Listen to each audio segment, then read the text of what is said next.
अस्सलाम वालेकुम गाइस, मैं हूं हफ्सा अली आबादी और आप देख रहे हैं हफ्सा अली आबादी व्लॉग्स। उम्मीद करती हूँ आप सब खैरियत से होंगे और दुआ है कि अल्लाह करीम आपको अपनी हिफाजत में रखे। गाइस, आज मेरी कुछ फीलिंग इस ढलते हुए सूरज की तरह है, जैसे कि हमारी नज़मों में इस ढलते हुए सूरज को सैडनेस से तशबीह दी जाती है, सैडनेस से कंपेयर किया जाता है। तो सेम मेरी फीलिंग भी ऐसी है, मैं कुछ सैड फील कर रही हूँ क्योंकि इस मेरे व्लॉग में मेरे जो हस्बैंड हैं वो वापस जा रहे हैं, वो आउट ऑफ कंट्री होते हैं और एक ओवरसीज़ हबी को फाइनली अपनी मंजिल की तरफ वापस जाना पड़ता है। इस साल समर वेकेशन में मेरे हस्बैंड जस्ट फॉर 25 डेज़ के लिए आए थे और मुझे ऐसे ही लगता है कि जैसे मैं एक ड्रीम देख रही थी और बहुत जल्द मेरी आँख खुल गई।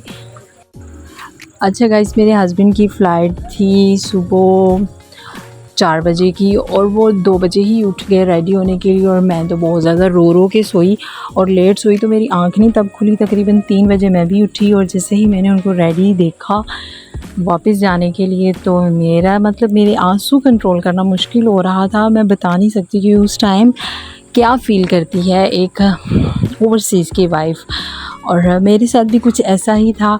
बहुत ज़्यादा रोए जा रही थी और बस उनको देखे भी जा रही थी और उन मोमेंट्स को मैं अपने सेल फ़ोन में कैप्चर किए जा रही थी कि ये मेरी बहुत अच्छी आदत है, ये बुरी आदत है, मुझे तो अच्छी ही लगती है। बाद में बंदा देखता तो खुशी होता और क्या होता। और मुझे क्या पता था कि बाद में मैंने व्लॉग भी बनाने और एक दिन मैं अपनी मेमोरी ये वाली भी शेयर करूँगी, तो मैं सोचती हूँ अच्छी ही आदत थी। तो मैं बस उनको देखे जा रही थी, उनकी क्लिप्स बनाई जा रही थी और बहुत ज़्यादा सैडनेस फ़ील हो रही थी। और जैसे जैसे वो रेडी हो रहे थे, सैडनेस जो है वो पीक पे चलती जा रही थी और उन्होंने पैकिंग स्टार्ट की। तो मेरा दिल बहुत परेशान हो रहा था यही सोच के कि इस साल का तो ये लास्ट डे है जब मैं इनको इस घर में देख रही हूँ। अब मैं काफ़ी अर्से बाद इनको इस घर में दोबारा देखूँगी, तो बहुत ही उस टाइम पेनफुल फीलिंग होती है एक वाइफ़ के लिए। मेरी बेटी तो सो रही थी और वो काफ़ी लेट सोई और इस वजह से वो इस डर से कि मैं इसके पास जाऊँगा तो कहीं उठ ना जाए, तो उसको प्यार करूँगा तो उठ ना जाए, तो वो उसको दूर से ही देख के चले गए।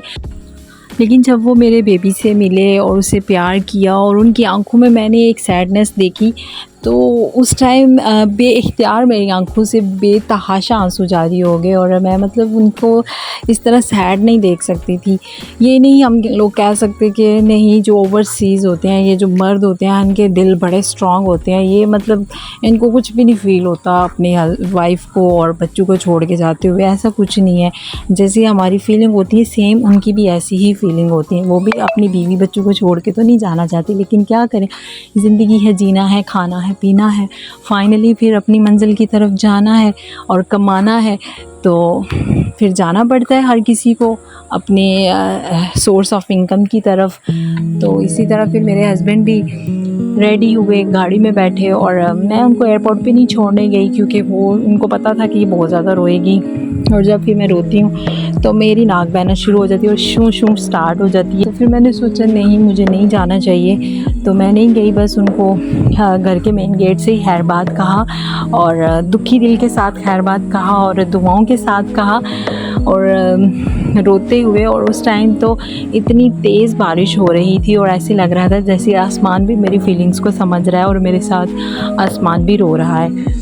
लेकिन जब वो चले गए और मैंने इन क्लिप्स को देखा जो मैंने बनाई थी, और फिर मैंने सोचा कि क्यों ना जो आजकल ट्रेंडिंग पे सॉन्ग है, परदेस कटेंदा सोना ते मैथू दूर के आए, ओके सजन मजबूर के आए, आगे मुझे नहीं आता है, वो आप सुन लेना खुद ही अगर आपको सुनना है।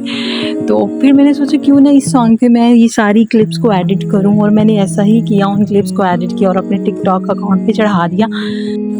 और अब मैं जैसे जैसे वो क्लिप्स देखती हूँ, वो वीडियोस देखती हूँ सॉन्ग पे जो मैंने उनकी बनाई, दिल बहुत ज़्यादा उदास हो जाता है और जैसे ऐसे लगता है जैसे ये सारा सॉन्ग परदेसी लोगों के लिए ही बना है। और मेरी दुआ है कि अल्लाह करीम मेरे परदेसी शोहर को भी अपने हिफ्ज़ अमान में रखे और भी जितने परदेसी भाई हैं सबको अपनी हिफाजत में रखे अल्लाह करीम। और गाइस, इसी के साथ मुझे इजाज़त दें। ओके जी, अल्लाह हाफिज़, फ़ी अमान अल्लाह, टेक केयर।